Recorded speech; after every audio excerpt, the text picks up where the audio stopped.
The idea started actually at the Wood Lake Elementary School with the people that were there. They were visionaries in the fact that how many school districts had their own credit union? And I needed someplace to put my check and so on. The Richfield School Employees Credit Union began in March of 1957. It was formed through a group of people known as the Original Seven. According to early documents, these people were the ones foresighted enough to bring the credit union into business. I became involved through Peter Heinrich because the night they were talking about this, he called me up and he said, "I'm sending somebody over to pick you up. I want you to come over here. We're talking about credit union." Mabel Frankenstein actively recruited Richfield school employees to join the credit union. And by 1960, almost half of the Richfield public school system were members. Mabel did a good job because when I first came in 1960, and in comes this older lady than I am, and says to us basically, "Here's what you want to join." I mean, there was no question about you want to think about it. Here's the paper, sign your name. It's good for you. You know, remember that. The Richfield Credit Union kept growing, and by 1962, more than 75% of the school had joined, and assets had grown to more than $250,000.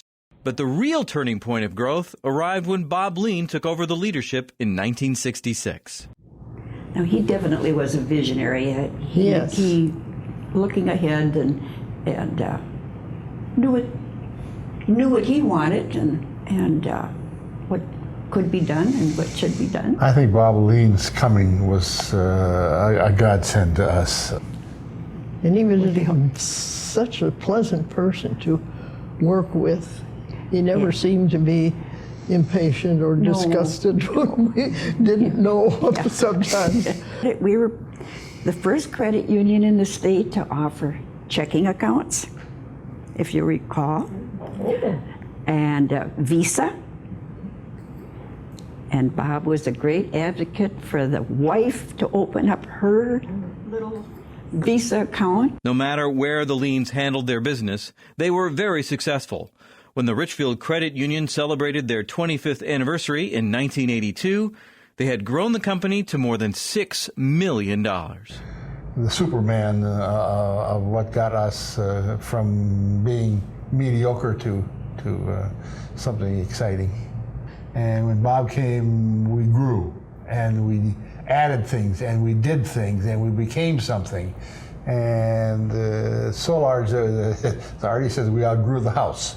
Perhaps one of the most peculiar pieces of history for the Richfield Credit Union was that the whole business was run entirely in the basement of the Leans' home. In the back door, down the stairs, they did to the basement, and that's the way it was. Everything was at the house. It was fun. And they'd all comment on the smells coming from my kitchen. Some good, some bad. It was a very hard thing to convince the new members that you go over to this house in East Richfield and you go down into the basement. You don't knock, you just walk in the back door and go down in the basement, and that's where the credit union is. And I can remember, I said, "Bob, we got to move. You've got to move this credit union. It's getting too big. Either the credit union goes or I go." Eventually, the credit union moved out of the basement, and in 1990, the Richfield Credit Union expanded and merged with the Bloomington School District, and they became the Richfield Bloomington Credit Union. By the time Bob Lean retired, membership had grown to over 5,000 members, with assets totaling nearly $50 million. This is such a large institution now that it's hard to believe, as I think back, that this is where it is now. Through the years, the Richfield Bloomington Credit Union continues to grow and build a successful financial institution. In 2014, RBCU finished the year with over $250 million in assets and more than 20,000 members.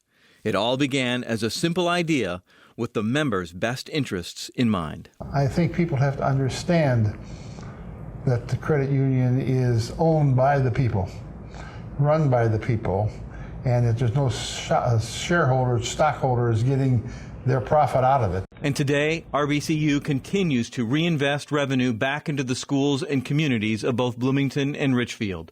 We thank the teachers for their vision, passion, hard work, and commitment to providing affordable financial products and services. The situation is so different now than it was then that I would still, I think, say yes, let's give it a try and see if it works.